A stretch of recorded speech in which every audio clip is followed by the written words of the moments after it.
Hey, it's NPR's Book of the Day. I'm Andrew Limbong.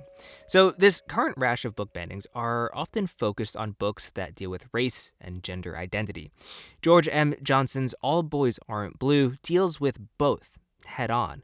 And it's maybe no surprise that it is one of the most challenged books in the country right now. It wasn't even a surprise to Johnson. They told NPR's Leila Fadel about how they saw other books get banned, and so it was more than likely that this book would get challenged. It was just a surprise at how much of a hubbub it caused. But, and I think this is important to remember while we do this week on banned books, Johnson says that the support they've gotten from parents, librarians, and kids far outweighs the haters out there. When George M. Johnson was growing up, they didn't see themselves in books, so Johnson wrote the book they wished they'd had, the 2020 memoir All Boys Aren't Blue. It's about the love that I had from a black family as a young black queer boy from Plainfield, New Jersey, who at the age of 5 didn't really understand why I was different, but knew that I was different, even if I didn't have the words to say it. Johnson says it's for teens that might feel alone as they navigate their identities and the world. But today, it's become one of the most banned books in the U.S. in a growing push to pull certain books off shelves in schools. Much of the focus of advocacy groups calling for these bans are on books dealing with race, racism, gender identity, and sexual orientation. So Johnson is in the center of a fight against censorship, a battle over what kids and teens can and cannot read. When you look at the curriculum that is being taught in most school systems is still heavily geared towards the straight white male teen.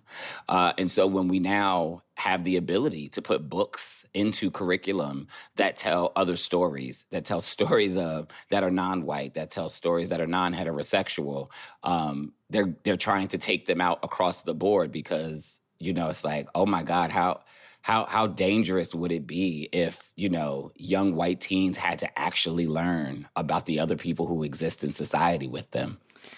Is your book available where you went to school? Yes. Okay. But it is being challenged in New Jersey. So it has been interesting because some of my classmates from high school are now high school teachers.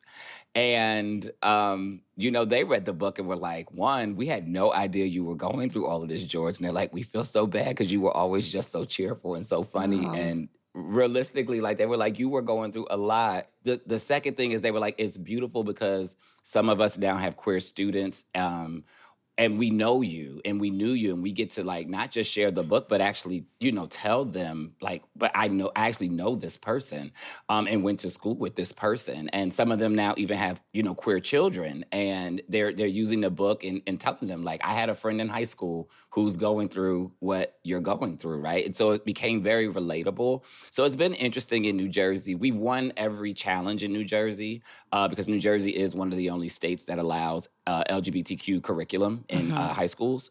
So, but yes, it has been challenged in New Jersey in a few places, but we won in those cases. There's a saying that you have repeated often about why you wrote that book. If you could repeat that again for me, and then I have a question. Yes, I'm going to assume it's the Toni Morrison quote. Yeah. It's the only quote I have on my body. You have if it there's a book tattooed, that you want to right? read, yes, I do have it tattooed because I have to look at it every day sometimes when I need a little inspiration. The quote is, if there's a book you want to read and it hasn't been written yet, then you must write it.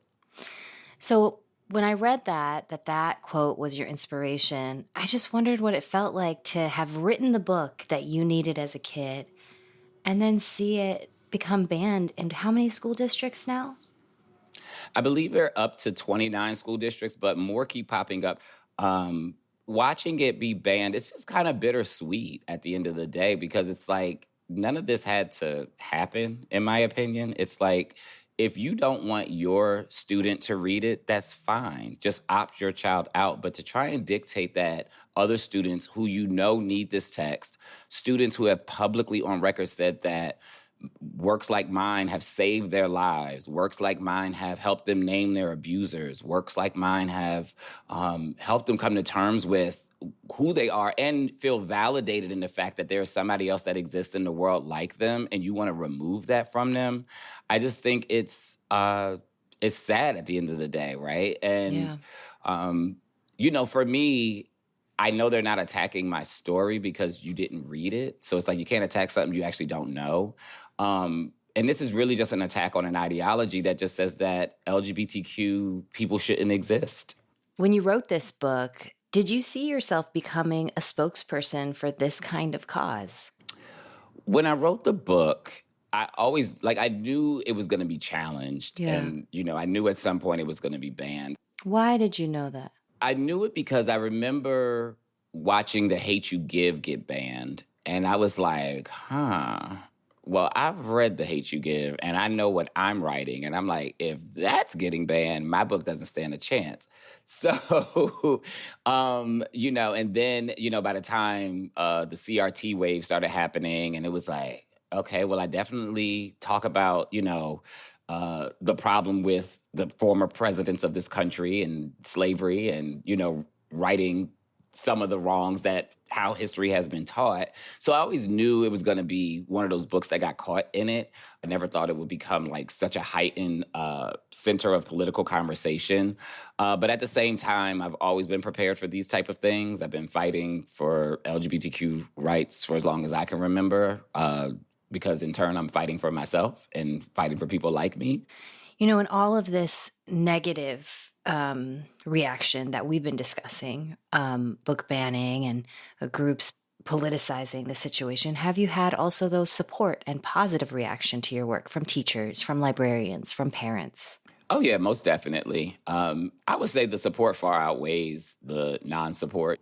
It is being talked about at school board meetings, like because they're the loudest. A lot of times the other side is what's heard the most. But be very clear, I've sat in on school board meetings and watched enough of them. There is a lot of support for the book. And teens have not only supported like at school board meetings, but they've written letters. So the book in of itself, like I said, it's so much bigger than just my story.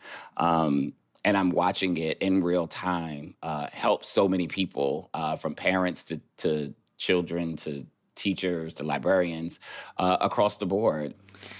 George M. Johnson, author of All Boys Aren't Blue. Thank you so much for your time. Thank you.